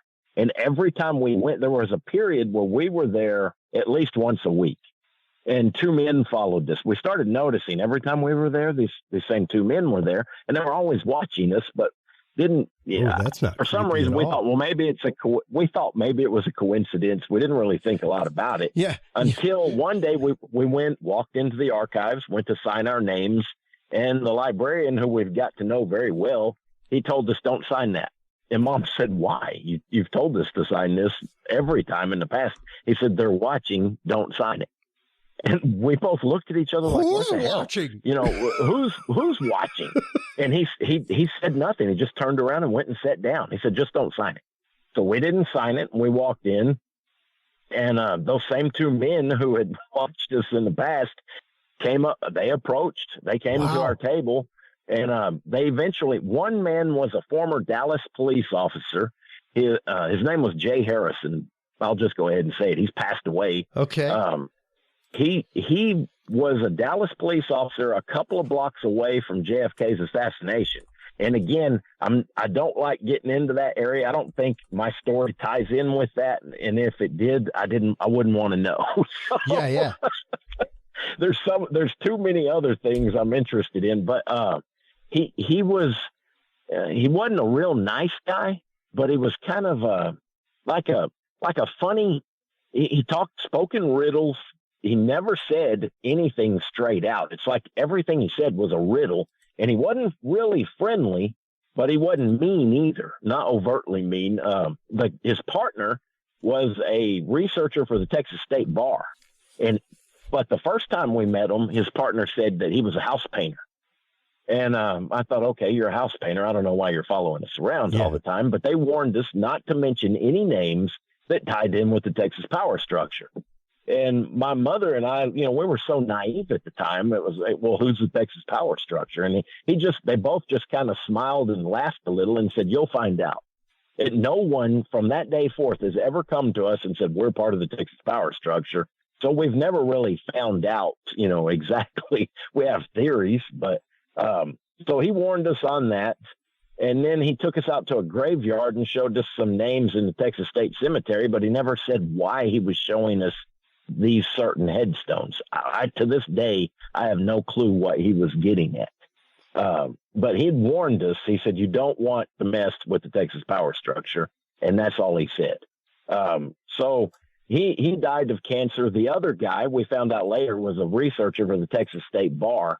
But in this jump years ahead, just a few years ago, a movie came out with Robert De Niro. I don't know if you remember it. It was about Jimmy Hoffa and the killing of Jimmy Hoffa. I can't remember the name of the movie, but Robert De Niro played an assassin in the movie. And I'm watching the movie, and Hoffa calls him and says on the phone, "I hear you paint houses." And I thought, oh my God, maybe that's what the guy meant. I don't know, but It just kind of sent a chill up my spine. I still don't know if that's what they were, but they warned us, and then they disappeared, and that was that. We never saw them again. We kept our word. We didn't mention any names that we knew of that tied in with the Texas power structure. And then later on, a man started calling my mother. He helped a lot, gave a lot of information that we couldn't have found any other way, and it helped piece a lot of the puzzle together. But I don't really know if he was a Mason or if he wasn't. I think he is, but I'm not sure, and we've never even met the man face to face. Wow. And it's just strange stuff like that. Well, I've had one person liken it to the Men in Black kind of thing. I've read about Men in Black. I don't think it's to that level, but you never really know. You know what I've never heard of in a Men in Black story? Being stalked to the friggin' library. Yeah. So that's true. That's some hardcore business, man, when they're following you to the library on the every regs. time. And then there were people who would follow us. And when the librarian's like, hey, man, just so you know, don't sign that. They've been watching you. Well, who? Yeah. You know, them. Like, what? Them. You know. It was weird when the librarian comes up and warns you not to sign because you're being watched. That's wow. That was odd. That was an odd moment. So that's incredible. Well, we were followed at one point by private detectives that were hired by the same group that sent us the death threats, but that was that was nothing on that level. And living in the country, and when you have dogs, it's kind of, the dogs warn you when people are around. Exactly. It's not exactly like living in the city where they get used to every sound that's around them, and they're just exactly meh. Yeah. Yeah. Exactly. Yeah. Out in the middle of nowhere, and we had 5 dogs. So hearing something is excitement at that point. Yeah. The reason I ask is because, and I guess the last question I would have for you, Daniel, is, so how long have you had the treasure in your possession? I don't have the treasure. You sure? Well, and I know this sounds corny. I would love to find a treasure. I don't know who wouldn't want to find a treasure. Yeah. And you read about these. I see them on Facebook all the time on the archaeology pages. Some guy just bought a brand new metal detector, never touched one in his life. Yeah. Goes out into a field and uncovers a historic Roman hoard of gold that's, worth millions of pounds, British pounds. And I think that lucky SOB, Yeah. But on the same token, the treasures that I was researching, I truly, and I know it sounds corny, but I think they're meant not for one person. They're meant for the country, or a greater purpose at the very least. And I know for a fact some of the large ones anyway are watched. And I know that for a fact. Interesting. Yeah. Wow. Well, I would love to find one. But yeah, I thought, why can't I just stumble on something that doesn't have all these purposes and meanings behind it? well, and that's because of course that's got to be the first thing people ask whenever you go. Well, yeah, the family treasure maps and casual, because it's very casually mentioned the family treasure maps, Daniel. Yeah, that's true. It's weird when your reality. It's like the family Bible. Very strange. It's like my family's had treasure maps. I grew up with. I think my crazy cousin got them. He's a prank. It is a weird. It is strange. I got to thinking about that not too long ago. Just that laughing. Is surreal. It's my reality. I grew up knowing this. My mom grew up knowing that. All my cousins, they hear it. It's just a reality. It's like, the family treasure. But most people don't think. A lot of people don't have that, and it is an odd thing. I don't go out in public telling people about my. Well, because once again, if you think you got threats at the archive, not even looking for the treasure. Not trying to find additional parts of the map or anything like that. Like that was still back in the day when you were looking things up with your mom. Yeah. That wasn't like, hey, I've I've now joined the Masons and I understand all this symbolism and I'm breaking it down and decoding everything. That's not why you were at the archives, you know? That's true. We were just doing genealogy at that point. Yeah. And that was enough to raise some red flags for somebody. Exactly.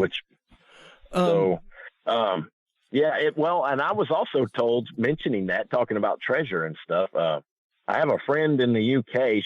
Was in London for a while. She's a editor of the Square magazine. It's a free online Masonic magazine. But she had warned me when I wrote the first book. She said, just be prepared. Anytime you write about treasure and esoteric topics, you're going to get nutcases from out of the woodwork. And I've had a few. I had one lady from Arizona tell me that she needed my blood to open a portal. And I thought, oh my God, what have I brought on myself? Wow. So yeah, it was some odd stuff, but. Well, yeah, and there's once again numerous stories of treasure in Texas, things like that. Go to cross over to Galveston, and there's a historic marker there. Me and my brother, for the longest time, when we saw a historical marker, like we just stopped. Like we stopped, we read it. It was wild. Some of the things that you'll find at just like random little corners passing a field, but right there, that one as you pass just before you go over the causeway to get to Galveston Island, you'll read that Jean Lafitte, the pirate, defended that area right there. That's true. So yeah, there's pirate booty, Civil War gold, all kinds of things here in Texas. Mexican gold. It's pretty phenomenal. And once again, when you to know that you were warned away from things when you were just on the cusp of your research with your family, imagine what it would be. I mean, gold hunters get threatened all the time. Claims get threatened and jumped all the time. It can be a pretty dangerous thing, prospecting for such stuff, despite the ones that are guarded on federal property, what have you. There are people. Another reason. That's another reason I gave the directions on how to make your own template, how to build it. Yeah. So that people won't come and try to make my template. The directions are in the book. They are. They're right there. I was just showing them on air a little while ago. And yeah, it is the intricacies of this book are absolutely amazing. The information that you have coalesced together in this. Well, thanks. Phenomenal, Daniel. Phenomenal for somebody who historical research was it's not like you have a degree in that. It's not like, that is what you do. This is something that a familial story took you down a rabbit hole and you have just continued to dig. It turns into multiple rabbit holes. That's for sure. It's enough for a lot more than one lifetime of research. And I want you to know, Daniel, whenever you're ready to dig, you let me know. Okay. I'll be there, bud. I'll be there. All right. Sounds good. I'll help you with that. All right. I want to thank you for your time, man. I know, and once again, happy birthday. It is actively your birthday today as we are pre-recording this. Thank you so much for your time on such an important day in life. Hope you have a good one.